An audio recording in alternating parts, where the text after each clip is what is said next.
അച്ഛൻ മാത്രമേ വീട്ടിലുള്ളൂ, പിന്നെ അച്ഛനും മകളും മാത്രമേ വീട്ടിലുള്ളൂ എന്നുള്ള ഭയപ്പാടോടെ ഓടുന്ന ഒരുപാട് അമ്മമാരുടെ കാലമായത്.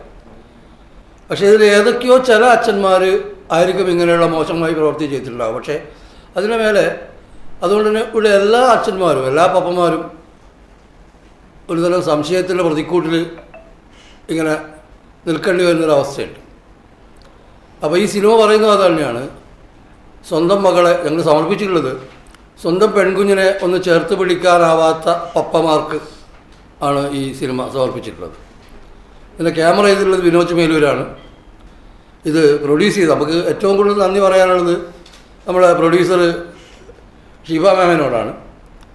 ഈ ഒരു സബ്ജക്റ്റ് പറഞ്ഞപ്പോൾ തന്നെ അവരത് വളരെ സന്തോഷത്തോടെ ഇത് ചെയ്യാമെന്ന് പറഞ്ഞു. അതായത് ഒരുപക്ഷെ ഇത് വേണമെങ്കിൽ ഒരു പുരുഷപക്ഷ സിനിമയാണെന്ന് വേണമെങ്കിൽ പറയാം.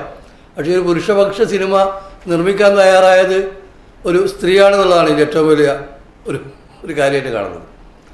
അതിലെ പ്രധാന കഥാപാത്രത്തിന് പേരില്ല.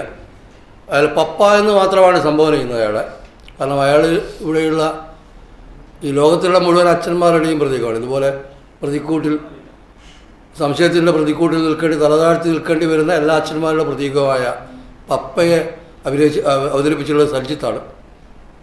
പിന്നെ ഒരു അമ്മയുണ്ട്. കാരണം ഈ മാധ്യമങ്ങളും ഒക്കെ പറഞ്ഞ് അച്ഛൻ്റെ കയ്യിൽ ചെന്നായിയുടെ നഖമുണ്ട് എന്ന് പറഞ്ഞ് പഠിപ്പിച്ച് അങ്ങനെ ലോകത്തെ മുഴുവൻ സംശയത്തോടെ നോക്കേണ്ടി വരുന്നൊരു അമ്മയും, അച്ഛനോട് ചേർന്നിരിക്കാൻ ആഗ്രഹിക്കുമ്പോഴും അമ്മയുടെ ആജ്ഞകളെ അനുസരിക്കേണ്ടി വരുന്നൊരു നിഷ്കളങ്ക ബാല്യവും ഒക്കെ അവർ 3 പേര് മാത്രമേ ഈ സിനിമയിലുള്ള കഥാപാത്രങ്ങളുള്ളൂ.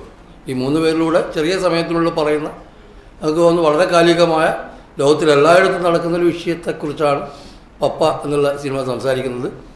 ഞാനാണ് ഈ സിനിമ, എൻ്റെ ഒരു അജിത് സായി എന്നാണ്. ഈ സിനിമ എഴുതുകയും സംവിധാനം ചെയ്യുകയും അതിൻ്റെ എഡിറ്റിംഗ് ചിത്ര സംയോജനം ചെയ്യുകയും ചെയ്തത് ഞാനാണ്. അപ്പോൾ ഇതാണ് ഞങ്ങൾക്ക് ഈ സിനിമയെക്കുറിച്ച് നിങ്ങളോട് പറയാനുള്ളത്.